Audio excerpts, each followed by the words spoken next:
No es fácil hablar de los desafíos de la igualdad, equidad de género en un mundo como este, pero yo lo quiero poner en un contexto. Yo tengo la sensación de que el mundo está viviendo una crisis y hemos vivido las crisis de una cierta cultura y una cierta civilización, que es la civilización del hombre y la civilización del machismo, que tiene, de mi punto de vista, una dimensión tal vez más compleja, y lo quiero poner en la siguiente perspectiva. El siglo XX, para mí, es el siglo del reduccionismo. Es el siglo, tal vez, que uno pudiera comparar a una cierta suerte de edad media, a una regresión. La humanidad venía caminando, después de la civilización romana, y cayó en las fauces de ese oscurantismo de la Edad Media. Logró salir y cayó en el Renacimiento y luego en el movimiento más interesante que ha habido, pero que se fracturó, que fue el movimiento romántico, el romanticismo. Antes el romanticismo, y las mujeres lo sabían muy bien, las relaciones de pareja eran más bien concertadas. El romanticismo permite que las relaciones se hagan por afecto. La gente que tenía dinero le daba a sus hijos con nodriza, y el romanticismo lo que pone por delante el amamantamiento y el apego.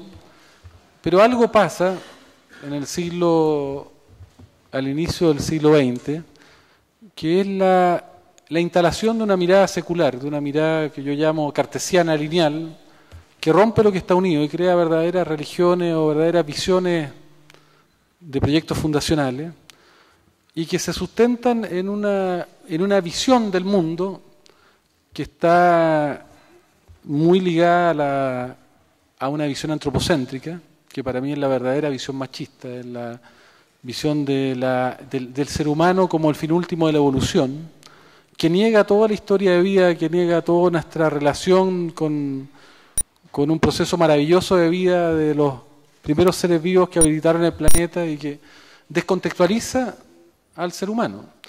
Y eso tiene que ver particularmente con la importancia y la supremacía que tienen las religiones monoteístas, que ponen al hombre como centro del mundo, y a nombre de esa centralidad se destruye el mundo. Y ese poner en el centro del mundo es una dimensión de hombre, nunca está presente la mujer. De hecho, Cristo, Buda tal vez menos, porque es tal vez de la menos antropocéntrica de todas las miradas espirituales, pero las religiones, ¿para qué decir la religión islámica, la religión cristiana? Son religiones que han fomentado una suerte de exilio de lo femenino, ¿no? Y lo que nosotros vemos en el mundo hoy día es consecuencia de eso. Como el ser humano está fuera del mundo real, como está fuera de sus pertenencias al universo, a la vida, y vive exógeno a eso, es posible plantear, por ejemplo, visiones que son tremendamente materialistas, y yo veo en el materialismo una dimensión equivalente a esta cultura machista, de poder decir que puede existir un crecimiento ilimitado y el ser humano está destruyendo la vida. ¿Qué es lo que falta en el planeta? Falta la otra parte, falta la dimensión empática, altruista, cercana, que es capaz de ponerse en el lugar del otro, que es la dimensión de lo femenino, ¿verdad? Y eso es lo que le falta a este mundo. Hoy día nosotros vivimos en este siglo tan extraño que fue el siglo XX, la emergencia de visiones materialistas y machistas que fueron el marxismo, que yo fui parte de eso, por eso puedo hablar con propiedad, y que era un colectivismo deshumanizado, totalmente deshumanizado, y que fue disuelto de abajo para arriba. Y hoy día estamos viviendo la crisis del neoliberalismo, que también está en crisis, que también promueve como valores únicos las fuerzas propias, las capacidades individuales al hombre, ¿eh? La dimensión de lo masculino puesto como elemento central de la convivencia, y todo lo que es masculino es o ha sido parte de los valores fundamentales y ha tenido una supremacía valórica al punto de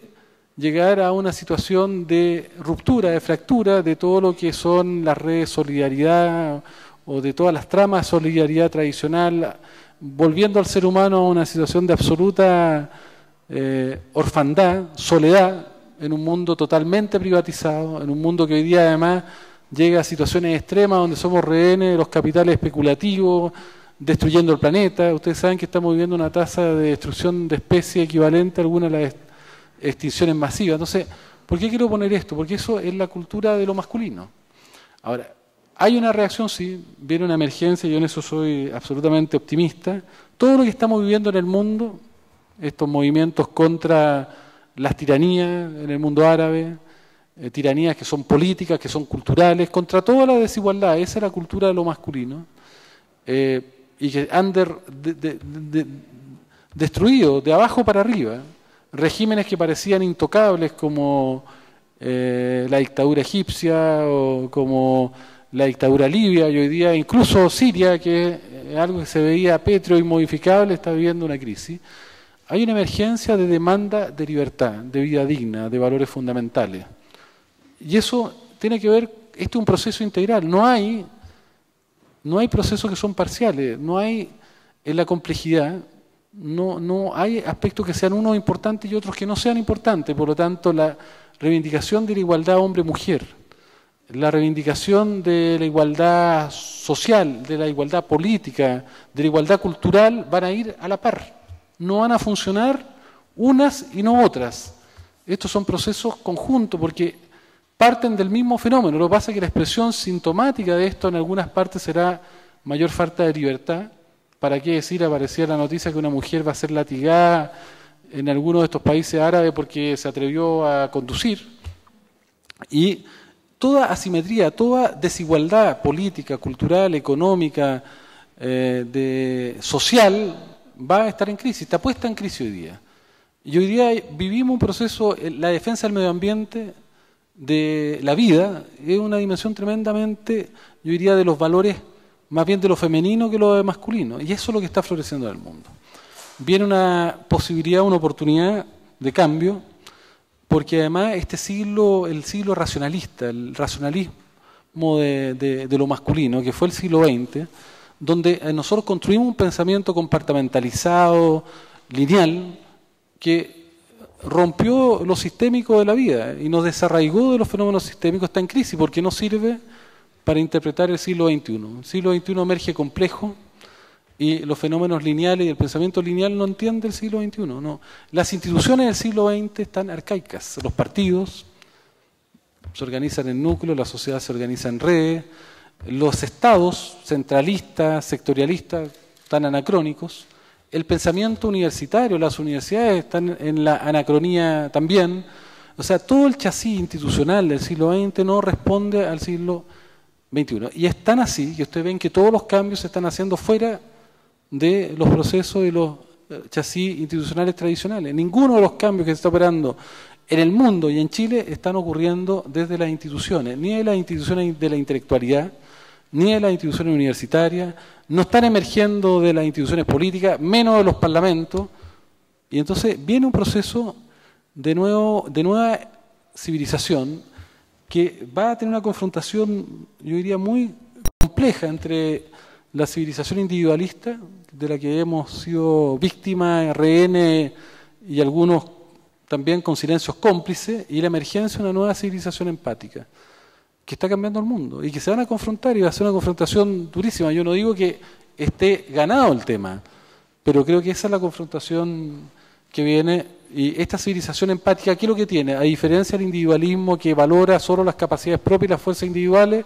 pone por delante la cooperación, pone por delante la comunidad, pone por delante que valores fundamentales es justamente este proceso de interrelación, pone por delante valores de solidaridad, pone por delante hacerse cargo de la soledad existencial del que está al lado, pone por delante hacerse cargo del legítimo otro, pone por delante la capacidad de escuchar, ¿eh? De ser red, de ser... Entonces, de que lo importante es una cierta dimensión de reponer lo que uno llamaba antes el bien común, que ha sido depredado totalmente por esta cultura individual donde no existe bien común en el mundo. O sea, se ha globalizado una economía donde no existe lo democrático, el bien común no existe. La polar es lo que pasa con la crisis subprime, es lo mismo. No existe el bien común, ha sido destruido, y entonces emerge una necesidad inmensa, infinita de nuevas redes solidarias, de solidaridades nuevas. Y eso yo digo un fenómeno integral. No se va a dar al mismo tiempo respecto a los que tienen una demanda de derechos para los que tienen una opción sexual distinta, se va a hacer al mismo tiempo que restablece valores fundamentales para el respeto a la vida. La ética del hombre es machista. La ética del hombre más la ética de la vida es integral. Viene una dimensión de necesidad urgente de integralidad. ¿Por qué? Porque además, si no, vamos a destruir el planeta. Está claro que el calentamiento global no ya no es una ficción, es la expresión de un modo de desarrollo autoritario, de arriba para abajo. Ese es el machismo real. Entonces, eso está puesto en cuestión. Y están puesto en cuestión toda la estructura y toda la fisiología que funcionan de arriba para abajo, en cualquier plano, en cualquier ámbito, y lo que se va a reponer es toda la reflexión de los procesos que fluyen de abajo para arriba, en el ámbito que ustedes quieran ponerlo. Entonces, yo lo que creo es que uno tiene que comprender que estamos en un fenómeno de la complejidad. La complejidad no tiene jerarquía. Yo siempre digo a mis hijos, chicos, cuando me dicen, ¿qué es esto de la complejidad? Y que no tiene jerarquía. Yo les pongo el ejemplo del cuerpo humano. Uno dice siempre, en la visión racional, el cerebro, el corazón es lo más importante, pero si falla el linfocito T, el sistema colapsa. Entonces los sistemas no tienen jerarquía, no tienen arriba ni abajo. Y cualquiera de estas demandas de nuevos valores es como, todos son importantes, no puede haber un sistema que funcione con alguno de ellos que esté carente. No existe un sistema integralmente democrático o una sociedad que pueda tener una convivencia que, por ejemplo, tenga los niveles de desigualdad que tiene Chile, o que tenga los niveles de exclusión que tiene y discriminación que tiene un sistema islámico. No existe. Son, o están todos los componentes puestos al mismo tiempo en acción, o son sistemas vulnerables, frágiles, en crisis. Entonces, viene una discusión que yo encuentro apasionante y que yo lo podría poner en ese código, si quiere, un código de interpretación, que viene un fenómeno, una contracultura de feminización del planeta. Y que en esa está la posibilidad de salvar la vida del planeta. Nosotros estamos yendo de verdad a un proceso ineludible de un encallamiento. Nuestra humanidad está encallando. Nosotros estamos destruyendo nuestros procesos de vida. ¿Cómo se cambia eso? Recuperándolo nosotros a volver a pertenecer a la historia de la vida, por ejemplo. Volver a entender de que uno viene del universo, de que los átomos de hidrógeno que tenemos en nuestro cuerpo se produjeron hace 14.000 millones de años en un Big Bang, son los mismos. No se han formado nuevos átomos de hidrógeno en el universo. De entender que los átomos de nitrógeno, carbono, fósforo que tenemos se produjeron en la explosión de la misma supernova que dio origen al sistema solar. Tenemos un origen cósmico, de que, por lo menos desde el punto de vista científico, la teoría más dominante hoy día es que la vida habría llegado a la Tierra a través de nanobacterias meteoritos. Tenemos un origen que trasciende la Tierra, no somos el centro del universo, somos parte de un proceso maravilloso espiritual. Para mí esa es la verdadera espiritualidad, no confinada a una religión que mata la espiritualidad a veces, de pertenencia al universo, pertenencia a la vida, que tenemos un origen. Nosotros la vida fue un proceso bacterial de 3.800 millones de años, maravilloso. Los primeros pluricelulares son muy recientes, 530, 560 millones de años. Imagínense nosotros como especie humana muy reciente. Los primeros homínidos, el primer bípedo, 7 millones de años. El problema es que en 7 millones de años que nos diferenciamos los monos, hemos puesto a la humanidad en jaque. Y eso no había pasado con ninguna otra especie. O sea, somos una especie leucémica. Somos una especie cancerosa. Para el resto de la vida, si ustedes se pusieran de la perspectiva de los otros, y eso no ha ocurrido nunca en la historia de la humanidad. Entonces, o cambiamos eso o nos vamos a destruir. ¿Por qué? Porque las otras seres vivos son los sustentadores de la vida en su dimensión más profunda y espiritual. ¿Qué quiere decir esto? Que si desapareciera la especie humana, a la vida en el planeta no le pasaría absolutamente nada. Si desaparecen las microalgas, la vida en el planeta se extinguiría. Por poner un ejemplo.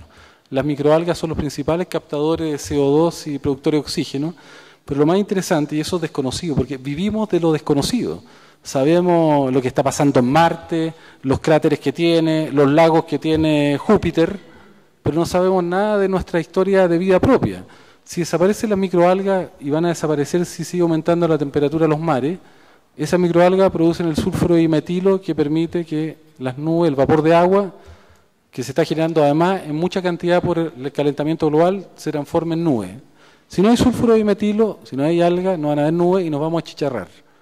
Entonces, nuestra vida está totalmente imbricada, ligada, es como el linfocito T. Si no hay, entonces, nosotros somos simbiontes. Por ejemplo, uno no sabe que tiene más bacterias en su cuerpo que células humanas. Nosotros tenemos 1000 veces más bacterias viviendo con nosotros que células propias. Nosotros no somos un ser humano, somos un mega organismo ecológico, ¿no? Y esas bacterias son fundamentales para los metabolismos que tienen que ver con la nutrición, que tienen que ver con las defensas, que tienen que ver con los estados de ánimo incluso. Pero ¿y eso dónde está? ¿Por qué no es parte de nuestra realidad? ¿Por qué no lo conocemos?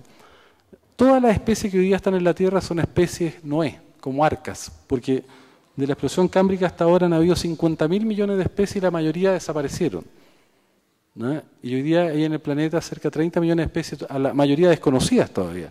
Entonces, toda esta concepción de un mundo que niega eso, para mí esa es la mirada machista, esa visión mutiladora de la vida. Ahora, ¿por qué el hombre devino y por qué prosperó en la evolución que no ocurrió al resto de los seres vivos esta dimensión tan brutal? Bueno, son reflexiones que uno podría hacer desde la teoría evolutiva, ¿no? La sexualidad ha sido el principal motor de la historia de la humanidad, pero la sexualidad empieza mucho antes que el hombre. Las flores son rojas y son maravillosas porque la vida ha ido tallando la vida. ¿Por qué una flor es roja? Porque uno no se da cuenta. Hay cosas maravillosas porque una flor es roja porque tiene un polinizador específico. Y para ser polinizada se pone más roja o adquiere más perfume.